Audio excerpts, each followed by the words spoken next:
Antes de comenzar con el video, ¿podrían todos suscribirse a mi canal? Hay una cosa que los libros de magia no te dicen. Un vínculo falso huele diferente al real. No mucho. Solo un pelo, como cuando la leche está a punto de echarse a perder y todavía no sabes si tomarla o tirarla. Algo metálico debajo del olor familiar. Algo que no debería estar ahí. Mateo Sandoval lo olió el martes que Rodrigo llegó a casa con perfume de otra persona y una sonrisa que no le llegaba a los ojos. Lo olió y no supo qué era. Tardó 43 días en descubrirlo. Lo que encontró al final de esos 43 días no fue solo una bruja. Fue la verdad sobre lo que su sangre siempre había sido capaz de hacer. Rodrigo Cázares y yo llevábamos 3 años juntos cuando Valeria Montúfar entró a su oficina como nueva directora de proyectos. 3 años. No el tipo de relación de 3 años que se mantiene por costumbre, la que se mantiene porque has construido algo real, ladrillo por ladrillo, con el tipo de paciencia que solo tienen las personas que saben que lo que están construyendo vale el trabajo. Rodrigo era alfa de linaje medio, familia establecida en Guadalajara, sin la ostentación de los apellidos grandes pero con la solidez de quienes han trabajado 3 generaciones para tener lo que tienen. Arquitecto. Serio de una manera que a veces se leía como frialdad y que yo sabía que no lo era. Sabía la diferencia porque llevaba 3 años aprendiendo a leer los matices. Yo era Omega sin linaje especial, diseñador de interiores independiente, con un estudio pequeño en la colonia Roma que olía a café y a madera nueva. Habíamos construido nuestra vida en ese equilibrio, su estructura, mi caos ordenado. Funcionaba. Funcionaba hasta que dejó de funcionar. El primer cambio fue sutil. Rodrigo empezó a llegar más tarde. Nada dramático, 20 minutos, media hora. Pero la calidad de su presencia cuando llegaba era diferente. Estaba ahí físicamente y en otra parte mentalmente, como una persona que está en una conversación pero tiene la cabeza en otra. Lo atribuí al trabajo. Había un proyecto grande en proceso, un desarrollo en Polanco que llevaba meses en negociación. Le di espacio. El segundo cambio fue su olor. Los omegas tenemos el olfato más desarrollado de los 3 tipos. Es biología, no habilidad especial. Y el olor de tu alfa después de 3 años es tan familiar como tu propio nombre. Sabe sus variaciones. Cómo huele cuando está estresado, cuando está contento, cuando acaba de hacer ejercicio, cuando está preocupado por algo que no te ha dicho. A las 3 semanas del primer cambio, su olor tenía algo nuevo.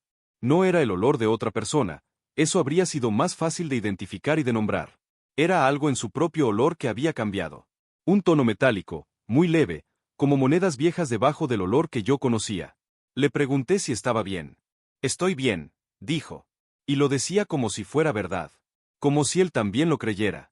Eso fue lo que más tarde entendí que era la característica más perturbadora de la sangre oscura. No convierte a las personas en mentirosas. Las convierte en personas que creen su propia mentira. Voy a intentar explicar algo que es difícil de explicar porque requiere que describa un estado mental desde el que ya no estoy. Durante esas semanas, yo creía que todo estaba bien. No bien en el sentido de que no notaba nada. Notaba cosas. Notaba que llegaba tarde más seguido. Notaba que cuando Mateo me preguntaba algo yo respondía desde una distancia que no podía nombrar. Notaba que su olor, ese olor que había sido mi norte durante 3 años, llegaba a mí como algo ligeramente apagado, como música desde otra habitación. Pero dentro de ese estado, todo tenía explicación razonable. El trabajo era intenso. Necesitaba espacio. Las relaciones largas pasan por fases.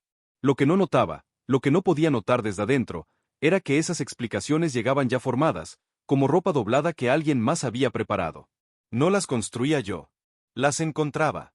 Valeria Montúfar llegó a la oficina un lunes de febrero.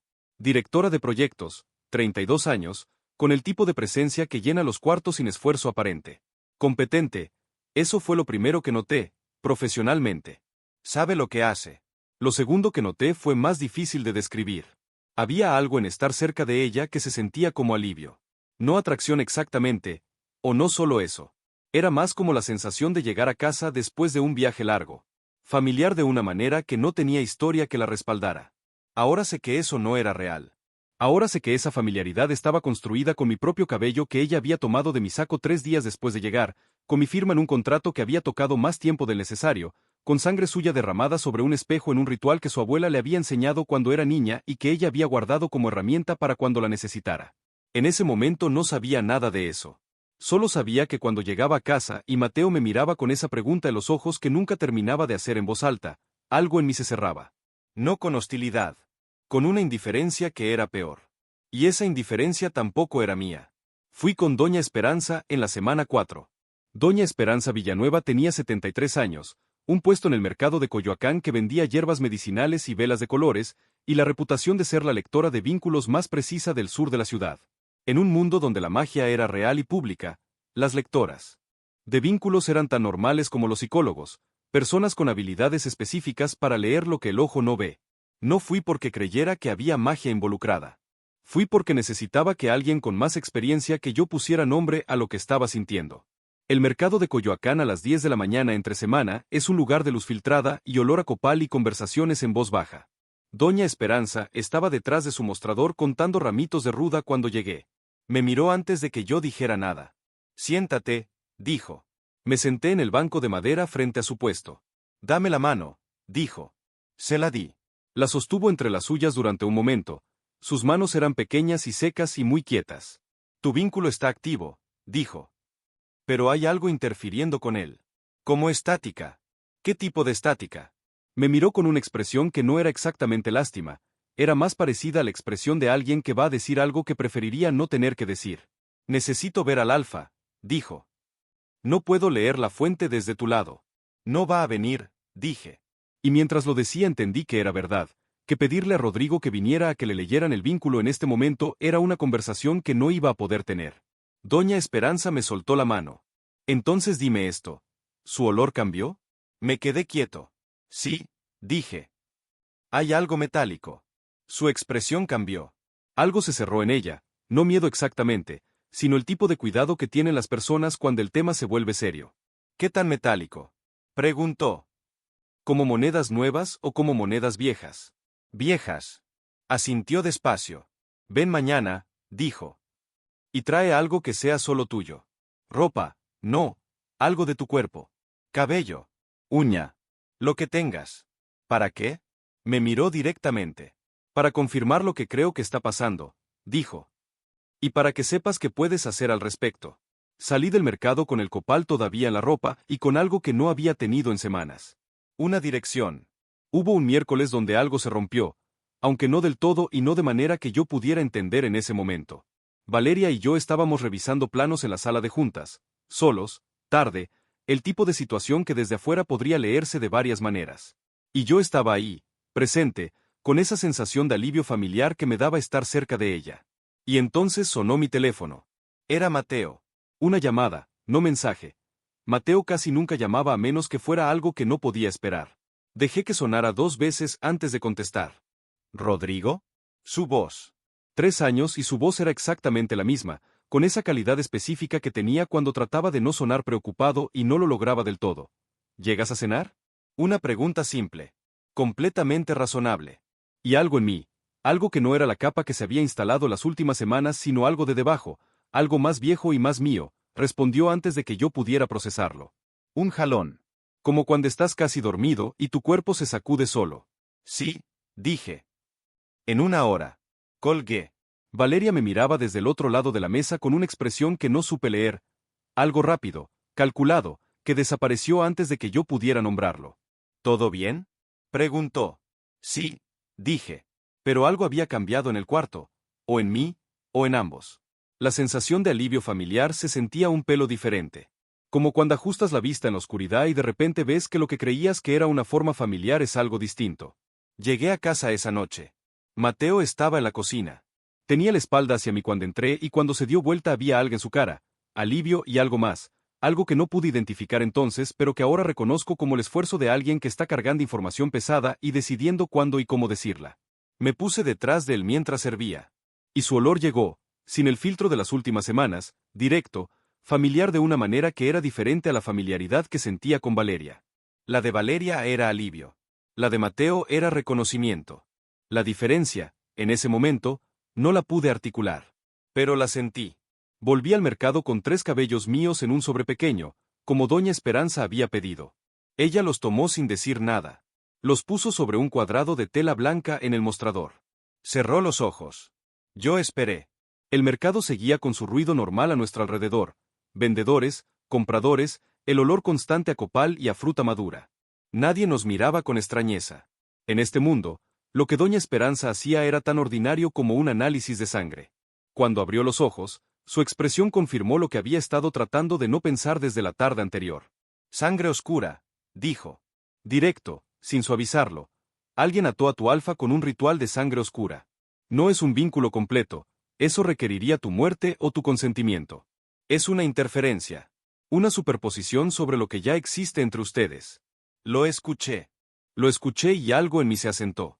No alivio, nada de esto era alivio. Pero la diferencia entre no saber qué está pasando y saber exactamente qué está pasando es enorme, aunque lo que está pasando sea terrible. ¿Qué hace exactamente? Pregunté. Distorsiona su percepción, dijo Doña Esperanza. No le borra los sentimientos que tiene hacia ti. Los apaga. Los hace llegar como desde lejos. Y amplifica lo que siente hacia quien hizo el ritual.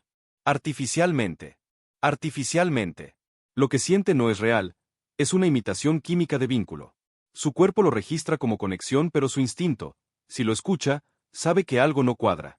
Pensé en el miércoles que Rodrigo había llegado a cenar. En cómo se había puesto detrás de mí en la cocina y había estado ahí, presente, de una manera que no había estado en semanas. ¿Hay algo que lo rompa? Pregunté. Doña Esperanza me miró un momento antes de responder. Tú, dijo simplemente. La sangre de Omega es naturalmente opaca a la magia oscura. No la destruye, la revela. Si tu sangre toca el objeto que usaron para el ritual, el hechizo se hace visible.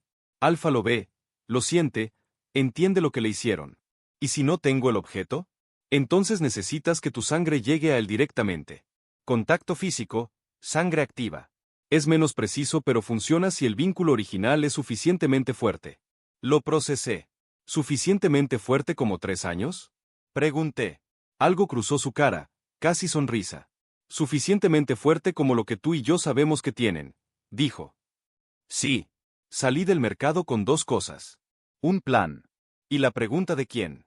Encontrar el objeto ritual requería encontrar a quien lo había hecho. Y encontrar a quien lo había hecho no fue tan difícil como pensé, porque los rituales de sangre oscura tienen una característica que los hace rastreables. El objeto tiene que ser personal del target.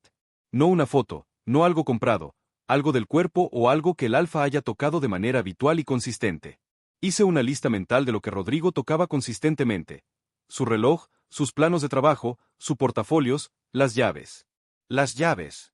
3 semanas antes, Rodrigo había mencionado que perdió sus llaves en la oficina durante 2 días antes de encontrarlas en el cajón de su escritorio. 2 días. Tiempo suficiente para cualquier cosa. La oficina. Alguien en la oficina. No fui a confrontar. No todavía. Fui a observar, porque Doña Esperanza me había advertido específicamente. La confrontación directa sin el objeto en mano solo produce negación, y la negación de alguien que practica sangre oscura puede activar consecuencias secundarias del ritual que son peores que el original. Necesitaba el objeto primero. Llegué a las oficinas de Cázares Arquitectos con el pretexto de dejar el almuerzo de Rodrigo, algo que hacía ocasionalmente, nada inusual. La recepcionista me conocía. Me dejó pasar. Vi a Valeria Montúfar por primera vez en persona en el pasillo del 3er piso. 32 años, bien vestida, con esa presencia que Rodrigo había intentado describir una vez sin darse cuenta de que me estaba describiendo algo que yo ya había archivado como señal. Me miró cuando pasé. Y yo la olí. Ahí estuvo. No era su olor de persona, era algo debajo, algo que Doña Esperanza me había enseñado a reconocer en esa segunda visita, el residuo de sangre oscura en quien la practica. Ligeramente quemado. Permanente, no lavable. Supe en ese momento que era ella. Lo que no sabía todavía era dónde estaba el objeto. Eso lo descubrí 2 días después, por el camino más simple posible. Revisé su escritorio mientras ella estaba en junta. Las llaves de Rodrigo, reconocibles por el llavero de cuero marrón que yo le había regalado el segundo año, estaban en el fondo del cajón izquierdo, envueltas en una tela roja oscura atada con hilo negro. Las tomé. Mis manos no temblaron. Lo que sí tembló fue todo lo demás. Salí de esa oficina con las llaves en la bolsa interior de mi chamarra y caminé hasta el estudio sin tomar el metro, 40 minutos a pie por la Roma Norte, por la Doctores, por calles que conocía de memoria. Necesitaba que mi cuerpo hiciera algo mientras mi cabeza procesaba. En algún punto de esa caminata, en la esquina de Orizaba y Álvaro Obregón, me detuve. Saqué las llaves de la bolsa. Las llavero de cuero marrón que yo había comprado en un puesto del bazar del sábado 3 años antes, cuando todavía éramos nuevos y yo buscaba cualquier excusa para darle algo pequeño y específico que dijera, te conozco, sé lo que te gusta, existo en los detalles de tu vida. Rodrigo lo había cargado todos los días desde entonces. Y alguien lo había tomado y lo había convertido en herramienta. Lo guardé de nuevo. Seguí caminando. Cuando llegué al estudio, doña Esperanza ya me esperaba. Le había mandado mensaje desde la oficina de Valeria. Puse las llaves sobre la mesa de trabajo entre las dos. Ella las examinó sin tocarlas. Solo mirando.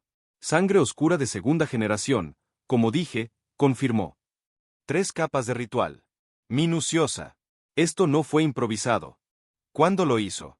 El objeto tiene entre 3 y 4 semanas de activación. Pero la preparación fue anterior. Este tipo de ritual requiere al menos 2 semanas de preparación antes de activar. Lo calculé. 6 semanas desde que Valeria Montúfar había llegado a la oficina. Había llegado con el plan ya hecho. ¿Qué hago ahora? Pregunté. Doña Esperanza me miró con esa expresión suya que era directa sin ser fría. Ya sabes lo que tienes que hacer, dijo. La pregunta real es si estás listo para hacerlo. Pensé en Rodrigo esa noche del miércoles en la cocina. En 43 días de notar que algo estaba mal y no saber cómo nombrarlo. En el miedo que había cargado solo, que no hubiera magia, que simplemente me hubiera elegido a mí menos. Estoy listo, dije. Y esta vez, lo era. Estaba en una reunión con clientes cuando ocurrió. No fue gradual, fue exacto, como cuando una señal de radio que había estado con interferencia de repente se limpia. Un momento estaba en la sala de reuniones presentando renders del proyecto de Polanco, y al siguiente algo en mi pecho se sacudió. No doloroso. Más parecido a cuando un músculo que ha estado en tensión tanto tiempo que olvidaste que estaba tenso, de repente suelta. El olor metálico que yo no sabía que había estado oliendo hasta que desapareció. Y lo que quedó fue claridad. No la claridad dramática de las películas, no flashes de memoria, no revelaciones instantáneas. Solo la claridad ordinaria y devastadora de alguien que se despierta de un sueño y entiende que era un sueño. Terminé la reunión. No sé cómo, en piloto automático, supongo, porque mi cabeza estaba en otro lado. Salí de la sala. Caminé al baño. Me miré en el espejo durante un momento. Pensé en Mateo. En Mateo en la cocina esa noche del miércoles. En Mateo preguntando si llegaba a cenar con esa voz que trataba de no sonar preocupada. En Mateo en los últimos 40 días, presente, esperando, con la paciencia de alguien que sabe que algo está mal y está buscando la manera de nombrarlo. Pensé en Valeria y en la sensación de alivio familiar que había sentido cerca de ella. Y entendí, con una claridad que fue casi física, que esa familiaridad nunca había tenido historia que la respaldara porque no había historia. Era construcción. Era algo que se había instalado en mí sin mi permiso. Saqué el teléfono. Me quedé mirándolo un momento sin marcar. Hay algo que pasa cuando un hechizo se rompe que nadie te explica porque no hay manera de explicarlo sin haberlo vivido. No desaparece gradualmente.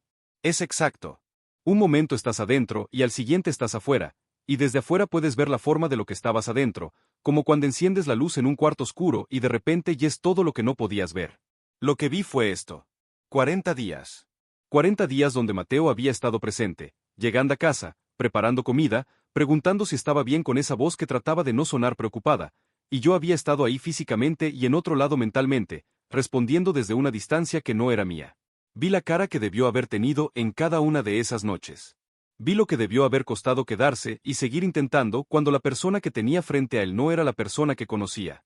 Algo en mi pecho hizo una presión que no era exactamente dolor, pero que tampoco era nada cómodo. Guilt. Eso es lo que era. La clase de culpa que no tiene excusa limpia, aunque la causa sea externa, porque el daño existió de todas formas y existió en alguien que no lo merecía. Marqué. Llamé a Mateo. ¿Rodrigo? Contestó al segundo timbre. Siempre al segundo, nunca al primero para no parecer ansioso, nunca al tercero para no perder la llamada. 3 años y yo sabía eso. ¿Dónde estás? Dije. En el estudio. ¿Pasó algo? No. Sí. Necesito verte. Pausa breve. Ven, dijo. Salí de la oficina sin hablar con nadie. En el pasillo, pasé frente al cubículo de Valeria. Ella levantó la vista. Y en su cara vi algo que antes habría leído como preocupación y que ahora, con la interferencia limpia, leí correctamente. Pánico calculado. Estaba en mi estudio cuando llegó Rodrigo. Las llaves envueltas en la tela roja estaban sobre mi escritorio. Doña Esperanza me había explicado el proceso. Contacto de sangre omega con el objeto ritual rompe la ilusión de vínculo para el alfa, no de manera violenta, sino como claridad que llega cuando la interferencia se va. Yo me había cortado el dedo índice con una navaja pequeña antes de tomar las llaves del cajón de Valeria. Lo suficiente para que mi sangre tocara el metal. No había esperado que funcionara tan rápido. Rodrigo entró al estudio y yo lo miré y supe de inmediato que algo había cambiado. No solo su expresión, su olor. El tono metálico que había aprendido a reconocer como señal de que algo estaba mal, ausente. Solo su olor, el que yo conocía, sin interferencia. Me miró durante un momento desde la puerta. Mateo, dijo. Solo mi nombre. Pero la forma en que lo dijo, como si le estuviera probando, como si estuviera verificando que seguía siendo real, lo dijo todo. Rodrigo, dije. Entró. Se sentó en la silla frente a mi escritorio, la silla de los clientes, no la que usaba cuando venía a visitarme. Eso también lo noté. Estaba manteniendo distancia. No por frialdad, por algo más parecido a vergüenza. ¿Cuánto sabes? Preguntó. Suficiente, dije. ¿Tú? Acabo de entender qué pasó. No completamente, hay huecos. Pero sé que las últimas semanas no fui yo. Asentí. Sangre oscura, dije. Alguien en tu oficina usó un ritual con tus llaves como objeto. Llevaba semanas. Vi cómo procesaba eso.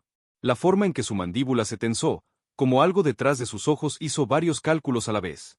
Valeria, dijo. No como pregunta. Valeria, confirmé. Silencio. Mateo. Su voz cambió. Más baja. Más directa. Lo que hice en estas semanas, lo que no hice, sé que el hechizo le explica pero no le excusa. Tú seguías siendo tú. Yo seguía siendo responsable de notarlo. Lo miré. El hechizo te impedía notarlo, dije. Eso es literalmente lo que hace. Lo sé. Y aún así. No terminó la frase. No necesitaba terminarla. Yo entendía lo que decía. Que la explicación sobrenatural era real y que eso no le quitaba el peso de lo que había vivido yo en esas semanas. Vamos a tener esa conversación, dije. Pero primero hay algo que hay que resolver. Puse las llaves sobre el escritorio entre los dos. Necesitamos a Valeria Montúfar frente a alguien con autoridad para documentar lo que hizo, dije. Y necesitamos a Doña Esperanza como testigo del ritual. En este país, la magia oscura no regulada tiene consecuencias legales. Rodrigo miró las llaves. Luego me miró a mí. ¿Ya tienes un plan? Dijo. Llevo 43 días pensando en esto, dije. Sí tengo un plan. La confrontación no fue en la oficina. Doña Esperanza había sido clara. La exposición de un ritual de sangre oscura tiene que ocurrir en presencia de un árbitro de magia, una figura con autoridad reconocida para documentar y certificar el ritual, su alcance y su autoría. Sin árbitro, la persona que lo hizo puede simplemente negar, y la negación de alguien que practica sangre oscura activa cláusulas de protección en el ritual que lo hacen mucho más difícil de desmantelar. El árbitro de magia de la alcaldía Cuauhtémoc se llamaba Licenciado Fuentes. 50 años, oficina la doctores, con el tipo de burocracia cuidadosa que tienen las personas que han visto muchos casos y saben exactamente qué documentación se necesita para que algo sea procesable. Rodrigo llamó a Valeria para pedirle que se reuniera con él.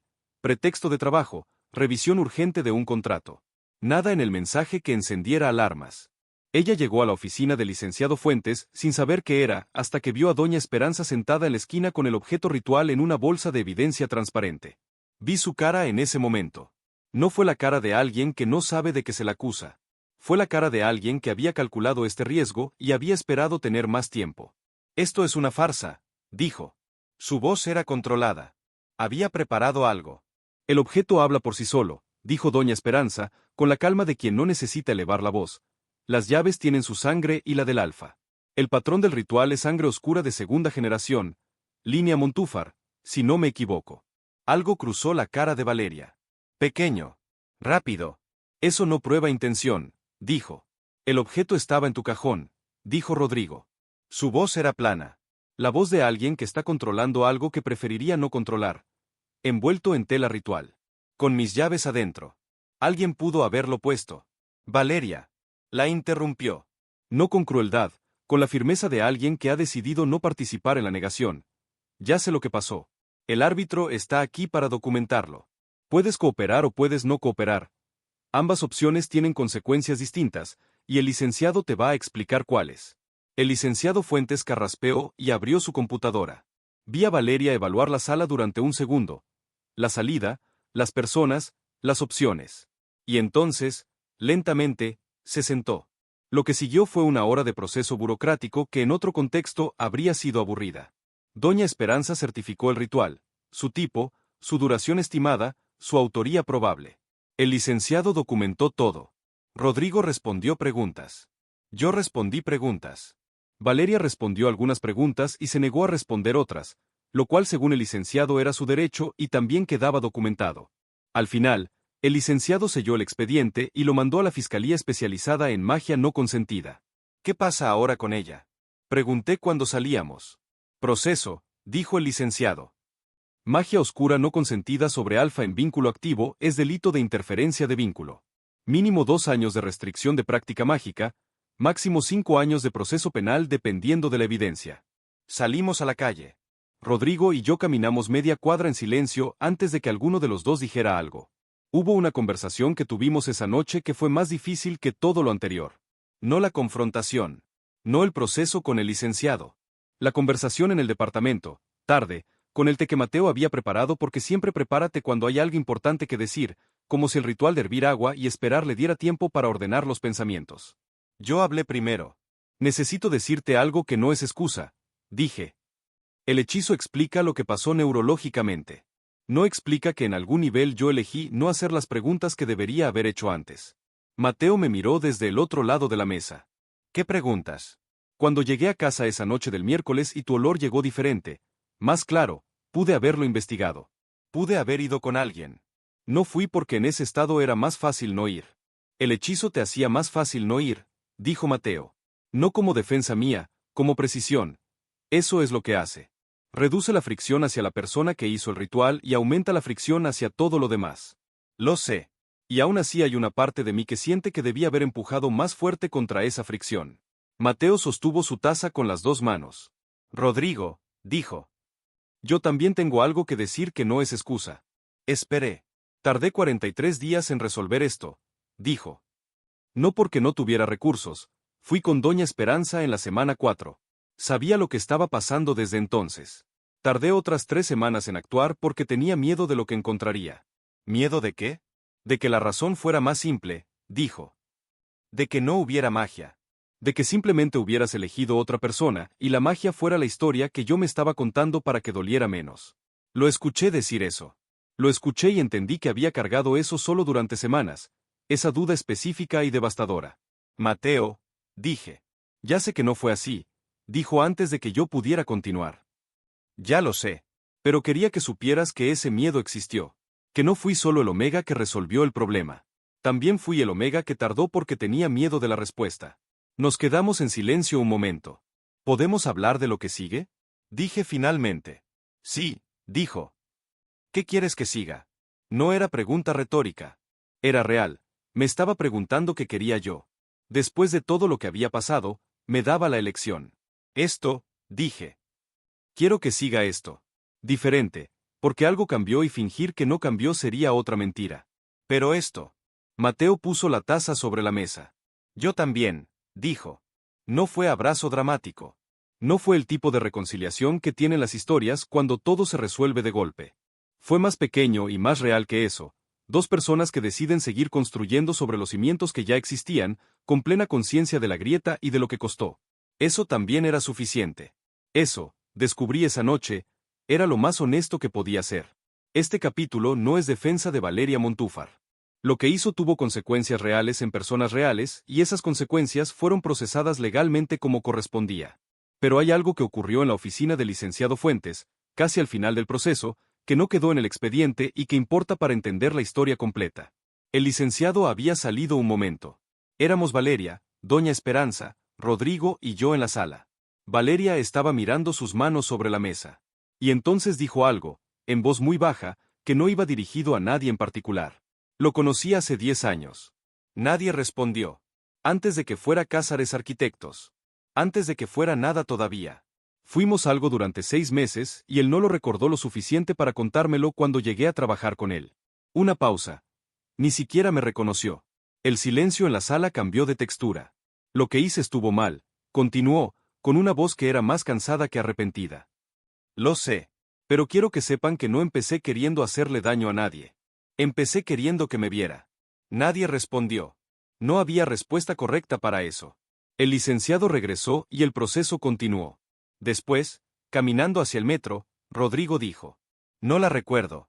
Lo sé, dije. ¿Eso la justifica? No, dije. Pero la explica. Y explicar no es lo mismo que justificar. Rodrigo caminó un momento en silencio. ¿Tú la perdonas? Preguntó. Pensé en eso honestamente. No todavía, dije. Tal vez con el tiempo. No porque lo merezca, sino porque cargar eso me pesa más a mí que a ella. Rodrigo asintió. No dijimos nada más hasta llegar al metro. Algunas cosas no necesitan más palabras. El caso de Valeria Montúfar fue procesado por la Fiscalía Especializada en Magia No Consentida. Recibió 3 años de restricción de práctica mágica y 18 meses de proceso supervisado, la sentencia estándar para interferencia de vínculo de primera instancia sin agravantes. Su abogado argumentó atenuantes emocionales. La Fiscalía argumentó premeditación. El juez encontró el punto medio que encuentran los jueces cuando ambos argumentos tienen algo de razón. Doña Esperanza fue citada como perito especializado. Llegó al tribunal con su rebozo de siempre y declaró con la misma calma con que contaba ramitos de ruda. El juez la escuchó con el respeto que se le tiene a alguien que sabe más que tú sobre el tema en cuestión. Rodrigo Cázares contrató a un nuevo director de proyectos. El desarrollo de Polanco se terminó 6 semanas después de lo planeado, lo cual en arquitectura es prácticamente a tiempo. Mateo Sandoval rediseñó su estudio en la Roma, amplió el espacio, cambió la distribución, puso una ventana nueva que daba más luz. Pequeñas decisiones que eran también, en su propio idioma, una declaración. Lo del vínculo tardó. Eso también importa decirlo, que las cosas que se dañan no se reparan de un día para otro aunque la causa del daño se resuelva. Hubo semanas donde la confianza llegaba bien y semanas donde llegaba con interferencia propia, sin magia de por medio, solo el trabajo ordinario y necesario de 2 personas reconstruyendo algo que habían creído sólido y que resultó ser sólido pero no indestructible. Hay una diferencia. Lo indestructible no necesita cuidado porque no puede romperse. Lo sólido necesita cuidado precisamente porque puede. Un domingo de agosto, Rodrigo y Mateo fueron al mercado de Coyoacán. Doña Esperanza estaba en su puesto, como siempre, contando hierbas. Los vio llegar. Vio a los dos juntos, la manera en que caminaban, la distancia entre ellos que no era distancia sino familiaridad, el tipo de cercanía que no necesita demostración. ¿Cómo está el vínculo?, preguntó, aunque ya sabía la respuesta. Mateo pensó en eso un momento. Limpio, dijo. Y más fuerte que antes, creo. No, dijo doña Esperanza, con esa media sonrisa suya. No más fuerte. Más consciente. Se quedaron con esa distinción mientras caminaban de regreso por el mercado, entre el copal y la fruta madura y el ruido ordinario de un domingo en Coyoacán. Más consciente. Era la palabra correcta.